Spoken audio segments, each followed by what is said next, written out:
we're talking about the coup of January 15, 1966. Then I mentioned that it was an Ibo coup, and then the person said, no, it's not an Ibo coup. Even General Ibrahim Babangida said it was not an Ibo coup. So I was like, where? He said in his book. So I asked, have you read the book? I mean, I didn't ask the question because I was expecting the person to say yes. I knew it was going to be no. Because when you read the book, that's not what he said. But it's a particular statement that people have, gone to town with. General IBB said was not an Ibo coup. As a matter of fact, IBB was as abstract and as complicated in his understanding or explanation of what happened that you couldn't even pin him down to something.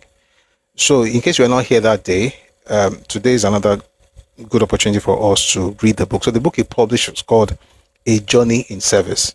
Okay, that's a book by General Ibrahim Babangida, the man who called himself the military president. And there's a name they usually call him. Anybody knows? They call him Maradona. So I'm going to read from his book, and then you can now decide if he was dribbling people or if they were right about what they said he said, or they claimed he said. So this is from his book, A Journey in Service.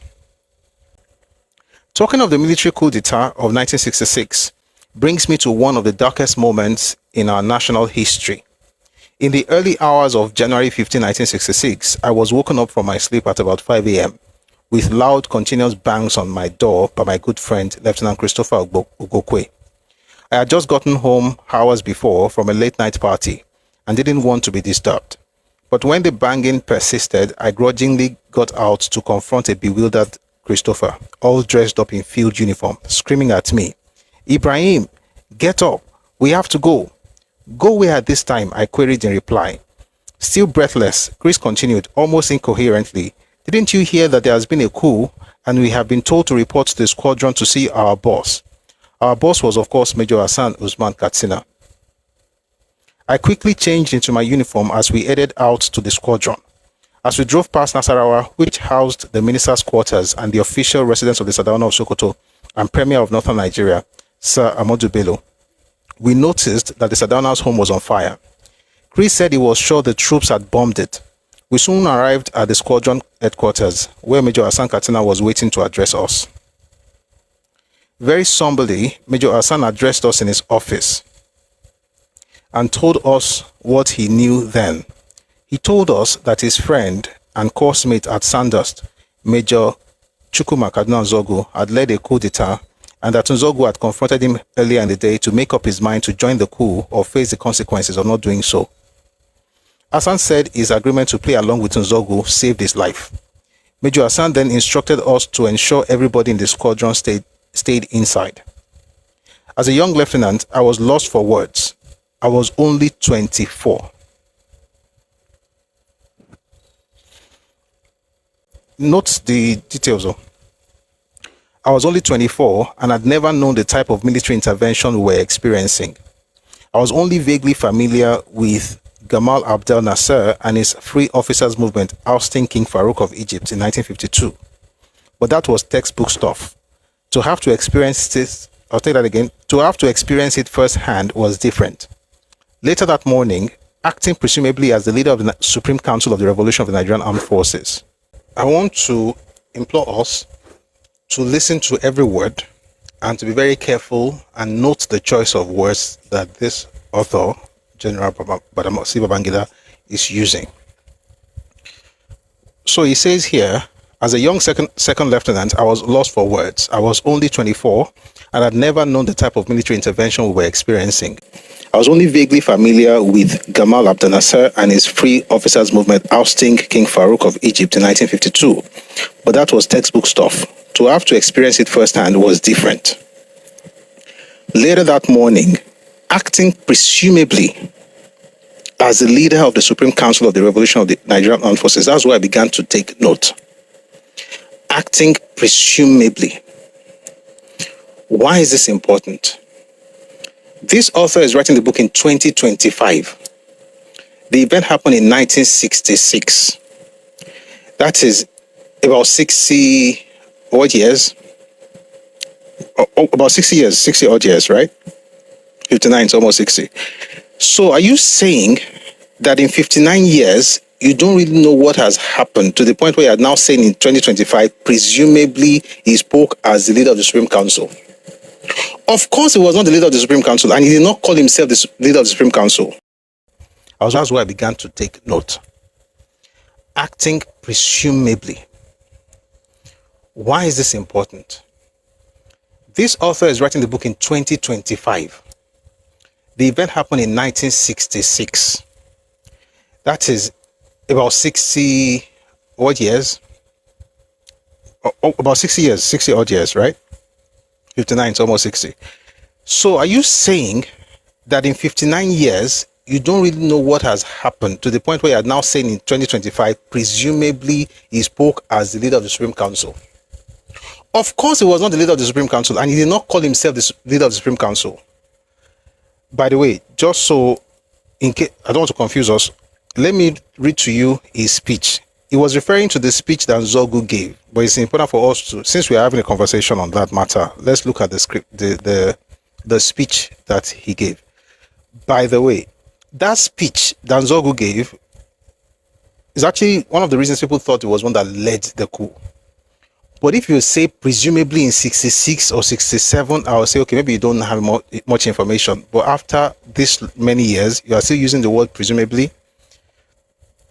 Maybe you're trying to dribble us.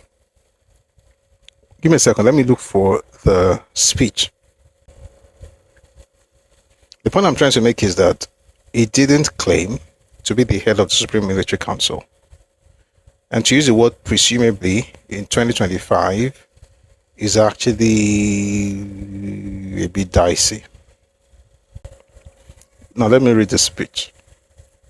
In the name, this is what Nzeogwu said in 1966.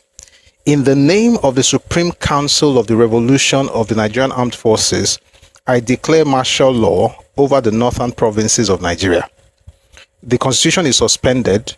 But why is he talking like this? Because he was in Kaduna, the base of the northern region.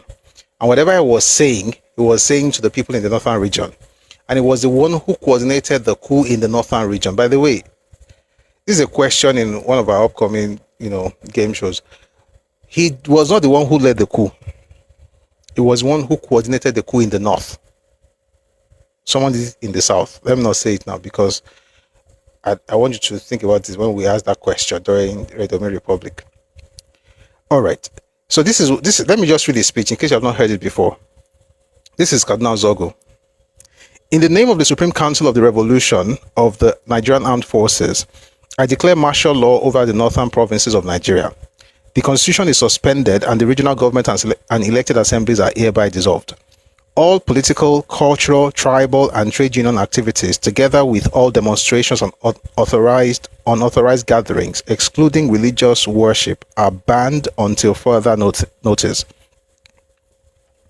The aim of the Revolutionary Council is to establish a strong, united, and prosperous nation, free from corruption and internal strife. Our method of achieving this is strictly military. That is why when they tell you that they're trying to bring in a civilian person to come and lead the government, it was going to be Upper Olowo, it's a lie. You will not find it in any book before 1967. The first time that statement came out was in 67, more than 1 year after the fact. And when they tell you, go and read Ademolegun, he didn't, sorry, what's his name? Ademoyega, go and read Why We Struck. Ademoyega did not say that in the book. I've read the book.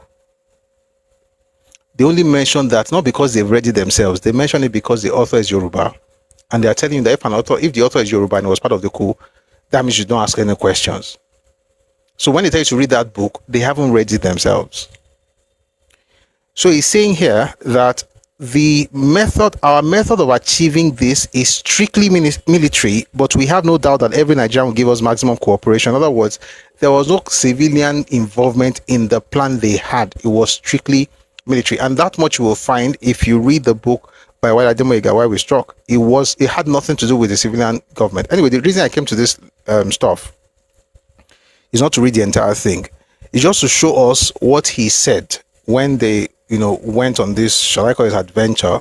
He did not call himself the head of the Supreme Military Council, and I think it was not too cool that Babangida will be writing in 2025 and used the word presumably. Now, if you didn't catch that, many things that he's saying may start flying over our heads because a lot of presumptions, but later that morning, back to IBB's book now. Later that morning, acting presumably as the leader of the Supreme Council of the Revolution of the Nigerian Armed Forces, Major Nzeogwu addressed all officers in Kaduna at the brigade headquarters. Looking quite ruffled in his bandaged neck and left arm, Nzeogwu, in a speech in which he referred to us as comrades, informed us that the military had taken over the government of Nigeria and that he had secured northern Nigeria in the name of the Supreme Council of the Revolution. He then appealed for cooperation and understanding from all the officers present. At a subsequent press conference, Nzeogwu elaborated on what he described as Operation Damisa. Damisa being the Hausa word for the leopard, which never changes its spots, describing the operation as a necessary service to our country, to rid it of all its filth and corruption. Later in the day, the gory details of what had happened, not just in Kaduna, but other parts of the country, started to emerge. In Kaduna, the Premier, Sir Ahmadu Bello, his senior wife, Afsatu, his senior assistant security secretary, Malam Ahmed Musa, Ahmed Pategi, a government driver, and the head of his bodyguards, Zarumi, had all been killed before the break of dawn. There were other killings in Kaduna. The commander of the 1st Brigade of the Nigerian Army, Brigadier Samuel Ademulegun, and his pregnant wife, Latifa, whom every senior officer jocularly referred to as Sisi Nurse, was gunned down in their bedroom. Not, by the way, she was pregnant, 8 months, when she was killed. Not far away from their residence, the deputy commandant of the Nigerian Defense Academy, Colonel Ralph Shodende, was also murdered. Outside Kaduna, the story was duplicated in Ibadan and Lagos. In Ibadan, the deputy premier, Chief Remifa Anikayode, was arrested and detained. The premier, Chief Samuel Adoke Akintola, was not so lucky. The coup plotters killed him after he tried to put up a fight. The Lagos scene was just as horrific. Apart from Prime Minister Sir Bubakar Tafawa Balewa and Finance Minister Chief Festus Okotiebo, who were kidnapped from their residences and later murdered, much of the leadership of the Nigerian army was wiped out by the plotters. The Adjutant General of the Army, Lieutenant Colonel James Yakubu Pam, was the first to be picked up in the presence of his wife Elizabeth. He never came back alive. Then came the turn of the acting Chief of Staff at Army Headquarters, Colonel Kerr Mohammed, who also was assassinated. Lieutenant Colonel Abogo Lagema, then the commander of the 4th Battalion at Ibadan, was not spared either. He was gunned down at his Federal Palace Hotel room in Lagos. But one of the most painful was the killing of Brigadier Zakaria Maimalari. Having only just remarried a month before the January coup, following the tragic death of his wife, Miriamu, Maimalari was at 36 considered one of the finest officers of the Nigerian army. As I stated earlier, he embodied the best of the military: discipline, courage, service, respect, integrity, and enduring leadership skills.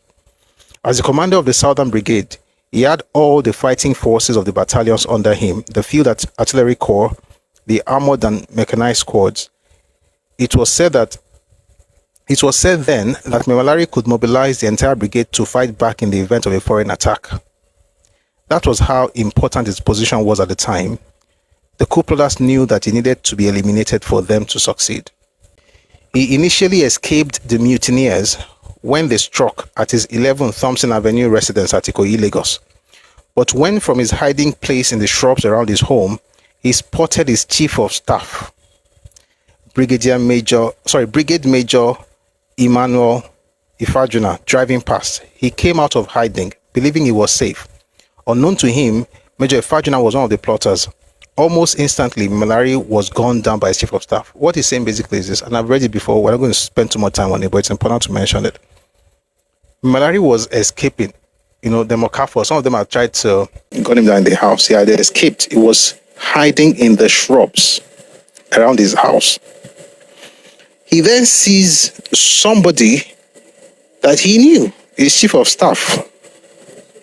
And decided to say, thank God, at least I lost the person where I know, Ifajuna, who then went ahead to gun him down. Rain of bullets, killing him right there. By Monday, January 17, the situation had stabilized somewhat following the arrest and detention of Major Nzeogwu. and some of the other coup plotters.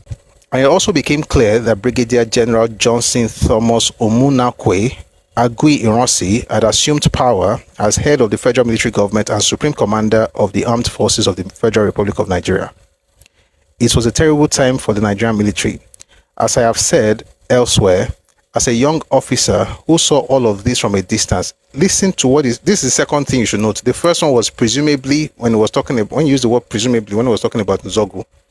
Now he's saying, as a young officer who saw all of this from a distance. Probably, ethnic sentiments did not drive the original objective of the coup plotters. I'll read it again. As I have said elsewhere, as a young officer who saw all of this from a distance, he was 24. He wasn't part of it, and he was not even one of the ogas. He was a boy. As a young officer who saw all this from a distance, probably ethnic sentiments did not drive the original objective of the coup plotters. For instance, the head of the plotters, Major Nzeogwu, that's not true. Nzeogwu was on the head of the. That's why I said, Baba is not writing this book in 66. He's writing 2025. There's no way on earth he doesn't know who the coup plotters really were. And just in case you were not here when we discussed it, I'm going to take a pause here, and let's all travel to Telegram. I could have taken it from somewhere else, but I think we can go there together. Please go to Telegram, our Telegram channel, Redomi Global. If you can, please go there. There's a section there called Learning Materials, Books and Resources. Please go there. When you get there, please go to Files and look for a document called Special Branch Report 1966. I've referred to this a lot, and I hope you've read it, but just in case you haven't, we're going to read it together. Not everything, apparently, just a bit of it. It's a very, very, it used to be a very secret document before it was put out there, and we are fortunate to have this now. I'll read something to you here. Hope you found it. Someone says perhaps the book was written for him by a trusted research assistant. No. Unless you don't know the person who actually wrote the book. The book was not written by a trusted assistant. By the time we are done, you know exactly. Nobody wrote it for him. If anybody wrote whatever, they wrote what he wanted them to write. Babangida is a very intentional person, and for that I respect him. And for other things as well. Let me read something to you from that document. Again, it's not something you find everywhere, but it's a very, very important. If you want to understand the coup of January 66, you must read this. Okay. So it says here, in August 1965, this is Special Branch Report. Why is it important? This document was produced in April of 1966. All right, 3 months after the coup. And what makes it important is this. 200 people were interrogated, all the coup plotters and everybody that worked with them. 200 were interrogated, and this report is the product of that interrogation, and it was published in April of 1966. Okay, and it's one of the most important documents. There's a particular writer, I'm not going to mention his name, a particular writer who wants everybody to believe him, but the day I knew I was right not to believe everything he was saying was when he tried to rubbish this document.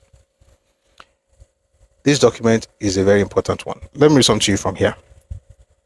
In August 1965, 3 officers, Major Okafor, Major Ifajuna, and Captain Oji, who were already dissatisfied with the political developments in the Federation and the impact of these developments on the army, held series of discussions between them about the matter and set about the task of searching for other officers who held views similar to their own and who could eventually be trusted to join them in the enterprise of staging a military coup d'etat. In September 1965, Major R.H. Chukwuka, that's Humphrey, of Nigerian Army Headquarters, Lagos, was persuaded to join the group of conspirators. Followed in October 1965 by Major C.I. Anufuro, that's Chris Anufuro, also of the Army Headquarters. Major C.K. Nzeogwu, that's Cardinal Nzeogwu, was brought in around that time through the efforts of Major Anufuro, an old friend of both Majors Nzeogwu and Okafor. Major Nzeogwu in turn secured the support for the plan of Major that's Adewale Ademoyiga, who had worked with him in the Nigerian Army Training College, Kaduna.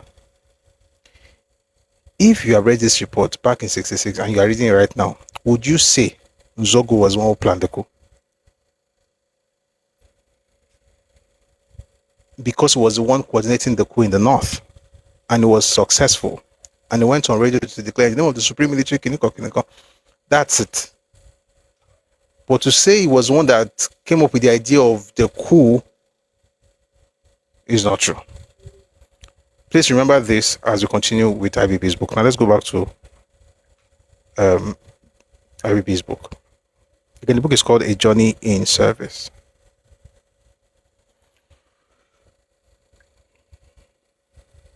By the way, I'm already giving you, we're asking some of these questions at Radio Republic. It could be today, it could be tomorrow. Just be ready. Anyway, so back to this now. So knowing that, let's go back to A Journey in Service. It says, for instance, if I let me go back just a little bit, it was a terrible time for the Nigerian military. As I have said elsewhere, as a young officer who saw all of this from a distance, probably ethnic sentiments did not drive the original objective of the coup plotters. What do you see? Number one, I was young. Number two, there's a probability it was not really ethnic. He's not saying anything categorically. It's gibbling. He's gibbling us. But let's continue. So I was a young officer. I saw it from a distance, but probably there's no ethnic sentiments. For instance, the head of the plotters, Nzeogwu, was not the head of the plotters. I want to stop to say something again. I put something out the other day, and an elderly man, of course, I don't know him, but of course I respect his age, said something like, I was there, and I was like, Chief, just because you were there, I respect your age as a person, but just because you were alive when certain things happened doesn't mean you know what happened. Listen, I watched an interview. Someone sent me an interview last week from a person who, they said fought in the Biafran War. He was talking. It was wrong. It was wrong. Very wrong. What did you do? You carried gun and you were a foot soldier. You didn't know what happened behind the scenes. You were not part of the conversations. You don't know why you were doing what you were doing. You were doing what you were told to do.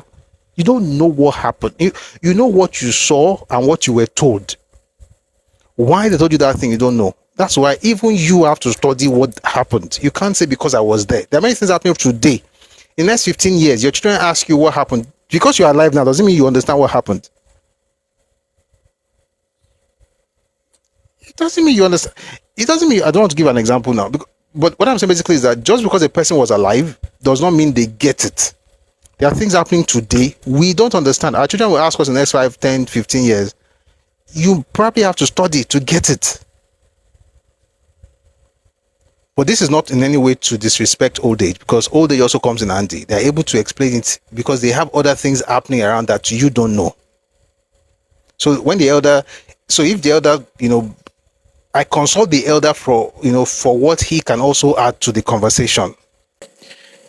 For instance, there's certain things that happened that he saw, and then you can add that. But you can't say because of what he said. One of them this one is actually a baby, it's like a toy. It says, were you there? Ademoyiga that was part of the coup. Have you read his book? Afam Charles. I know that's not what you would do, because nobody's going to pay you for it. If you're not paid, you can't read. And when you read, you only read receipt. Ademoyiga's book is here. I even have a number of his books. I have a number of copies. If you want, I can send it to you free of charge, I promise, right now. I said it earlier, and I know someone like this is going to come. They use that name, Ademoyiga, not because they read his book. They only use the name because it was Yoruba. Have you read the book? You haven't.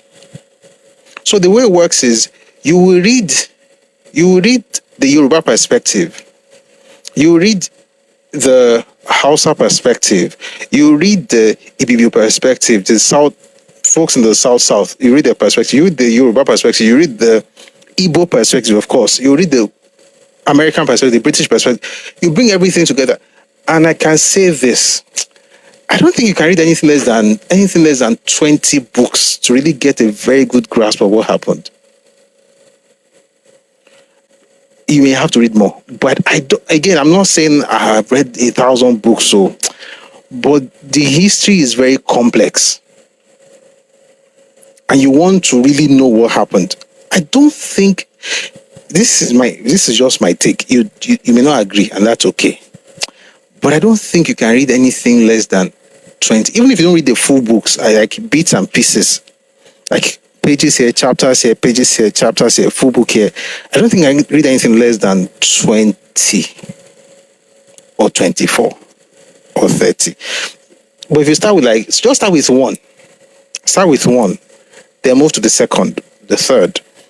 The more you do it, the more because when you are reading something, this one will refer you to something else. So then you read something else, and then you go from one to another. Before you know, you're able to bring those things together. And then you have a better understanding of it. Not so that you can shout, hey, it's your fault, but at least you can understand it from different perspectives. Sometimes it also helps to speak to the elders who were there at the time, not because you think they have all the information, because they don't, but they have something that I don't. So I'll take that as well. I'll add to it. I've had to interview, like I think I mentioned the other day, I interviewed an 80-year-old man in last December, who told me some things about the war Igbo. And I got that. I did it. What he told me, I couldn't find it in some of those books. So you have to find a way to, put these things together. I said all of that to say that IBB was there, and the statement he's making here is wrong, even though it was there. It doesn't mean there's nothing else that he knows that is right, though. There are many things we can learn from him. But on this particular topic, he was wrong. And he's wrong. He's not the head of the plotters. Nzeogwu did not lead the plotters. Nzeogwu was actually brought in around October of 65. The people who planned the coup started the planning in August of 65. And the three people, Ifajuna, Okafo, and Oji, those three brought in Chukwuka. Then they brought in Anufuro. Chris Anufuro brought in Nzeogwu. Nzeogwu brought in Ademwega. Ademwega was the last to join. And there were 7. And all the names that you see on social media, the only reason they put out 24 names as part of the coup plotters is because they want to swell up the name of the non-Igbos. They want to add many non-Igbo names so that you can stop calling it Ibo Coup. Number one, they are lying. There are only 7. Were there others who followed them to execute the coup? Yes, many of them were even told to do it, not because they wanted to, but because they were instructed to. Why? Because the major guys that did it were majors. Of those 7, 6 were majors. 1 was a captain, that was OG. All the other guys were majors.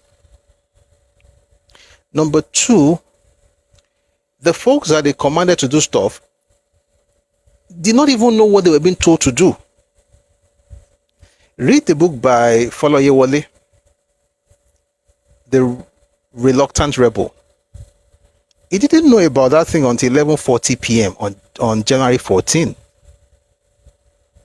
They came to his house 11:40, moved with them, and then they said the HR was between 2 and 3 a.m.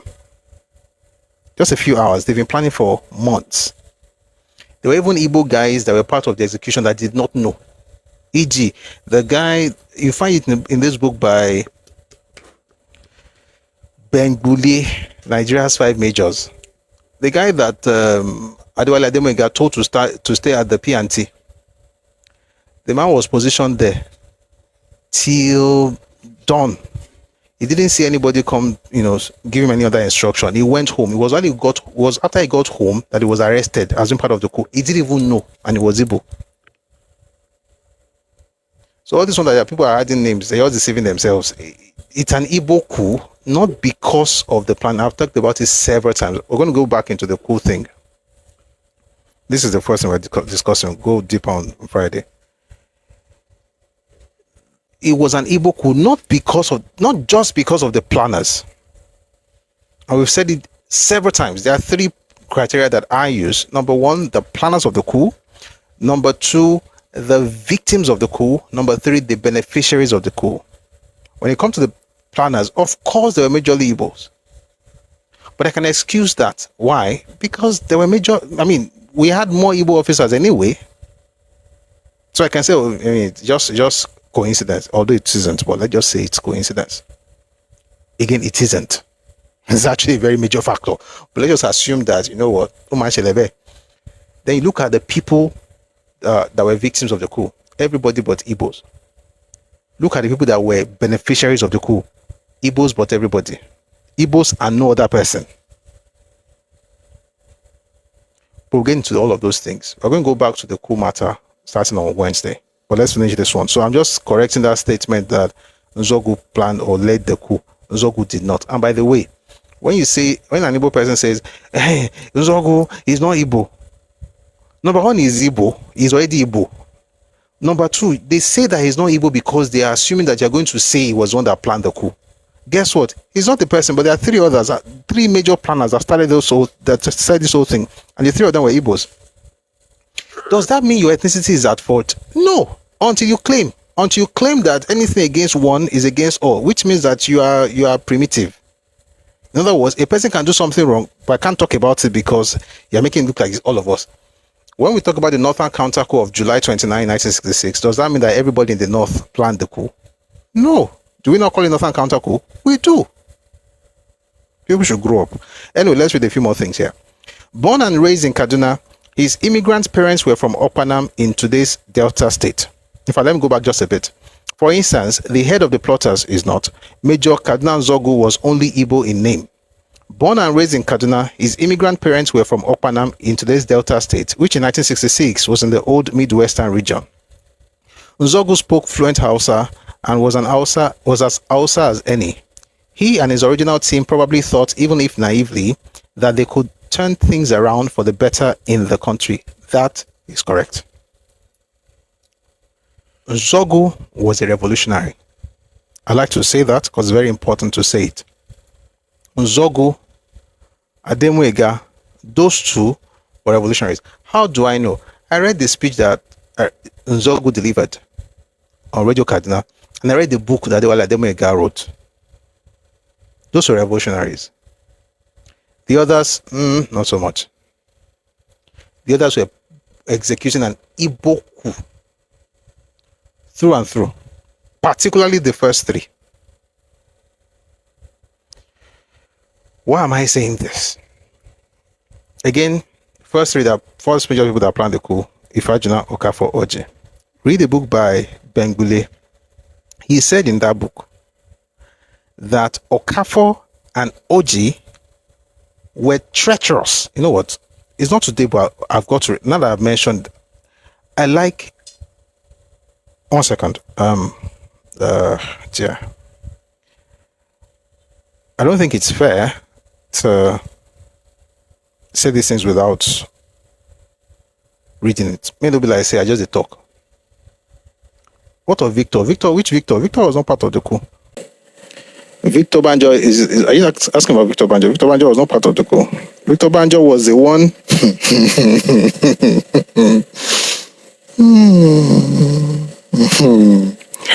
Victor Banjo was the one who was trying to get officers to work with Iransi.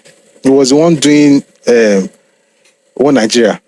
He was one talking to everybody, north, south, everybody. We've got to work with the new head of state, Iransi. He did all of that until the 16th. He did that work within 24 hours between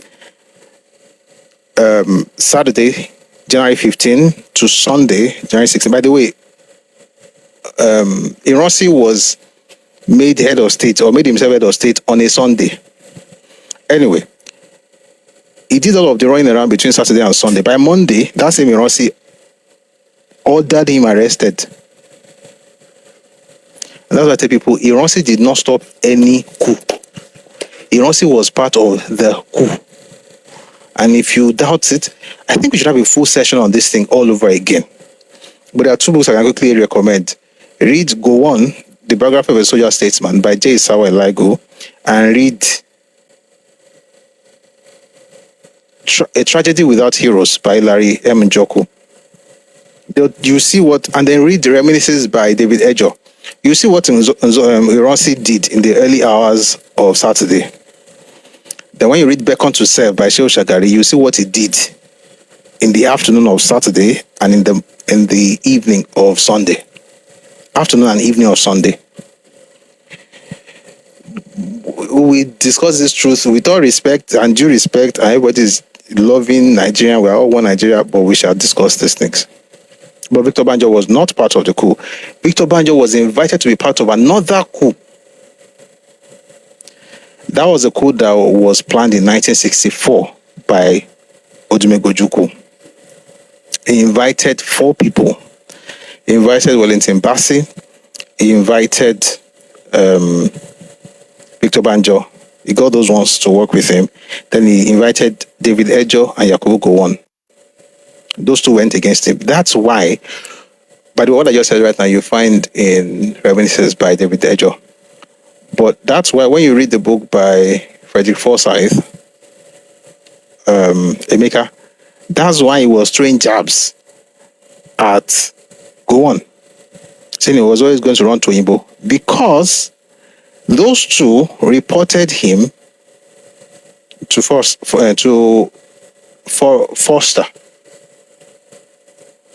Foster. Anyway, they told Victor Banjo was not part of it, but by Monday morning, from going to say hello to Ironsi, he found himself in a ship in prison. They were going to kill him. They would have killed him that morning. They didn't kill him for one reason and one reason only. There was a foreigner at the reception. That's why they didn't kill him. You find that in the book by Adeton Ogunse, A Break in the Silence. They were going to kill him. Now moved him from I'll answer your question. From the ship to Kirikiri, from Kirikiri to Ikorekpone, from Ikorekpone to Enugu. That's the story of his life. And then until he was released in 1967. Is Maxillion a credible writer?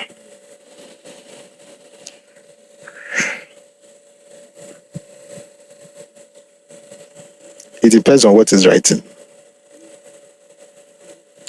He's not a bad writer. He's not a bad writer. He's just... He's Igbo leaning. Yeah. He's not a bad writer, but he tries as much as possible not to offend the Igbos. Maybe because he's either Igbo or from the old Eastern region, because I think he wrote in one of his books, which I have, that his father was, in there. But he's very biased towards the East. And with Yoruba people, he can... For instance, he was one who said that with Yoruba people, he doesn't really care for the truth. I remember reading one of his books. I don't know if it was Oil, Violence and Politics, when he said that it was the crisis in the Western region that led to the coup of 66. I was like, how? Like this guy that does this thing on TikTok, as how?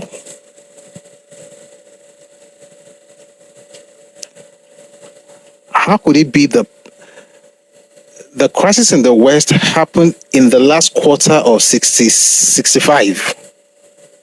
The people planning the coup started planning in August. How is what happened in October the one influencing what happened in August? Is your calendar upside down? So essentially, and it's the one who also doesn't like special branch report. Afam says you can never know the aim of the coup more than the coup plotters. Nobody apart from the plotters. That's why I say you should read. Chofishieni, Kawi, Afam, read. I'm telling you where to find the intentions of the coup plotters, but you are not listening because on the folklore back barrel.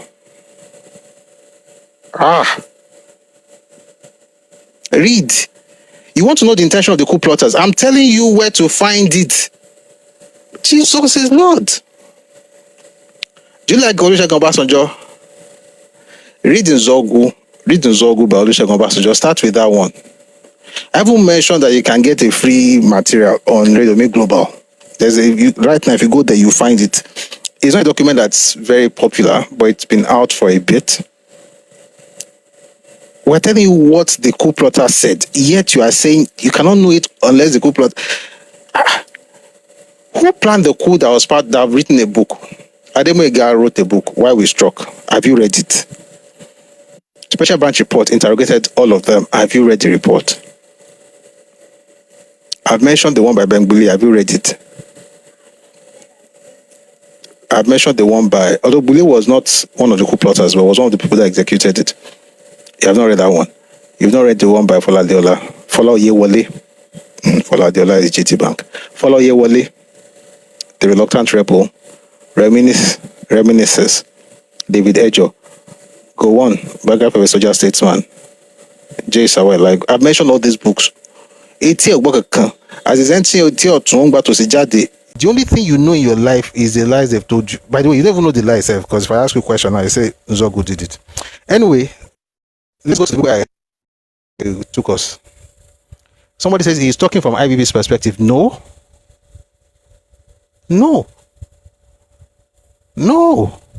IBB did not say that.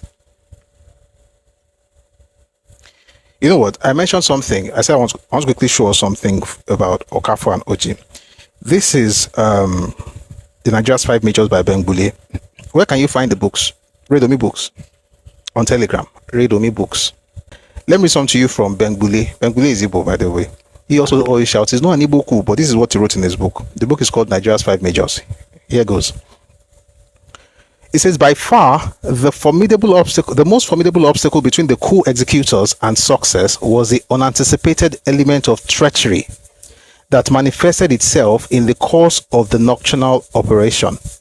In that regard, and to begin with, both Major Don Okafor and Captain Ogbo Oji, the latter of whom was Ironsi's kinsman from Umaya, had taken a stand against any step that might embody the killing of Ironsi.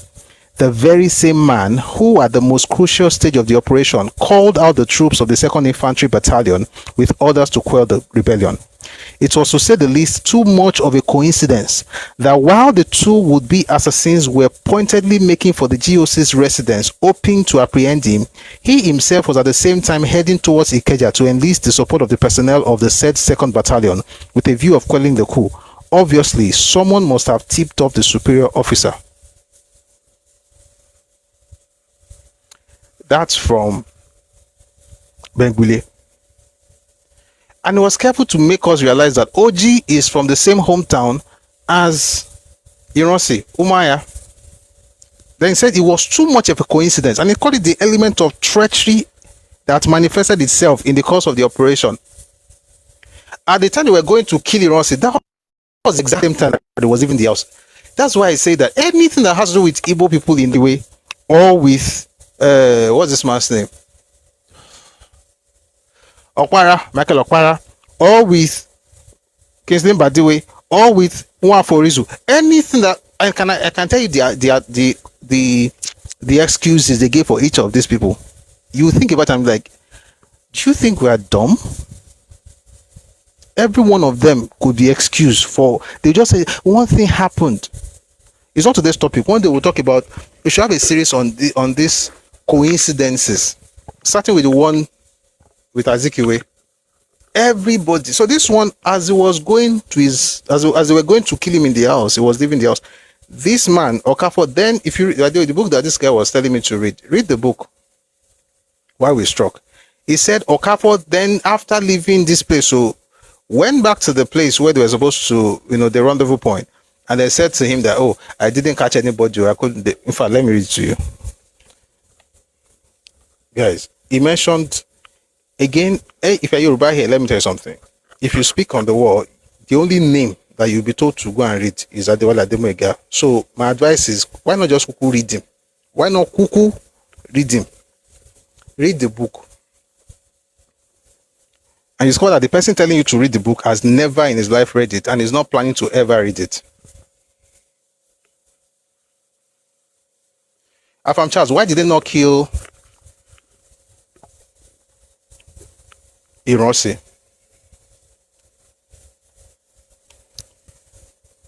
Answer now. Be answering. I said make we kuku read. I said that in pidgin intentionally. Make we kuku read them.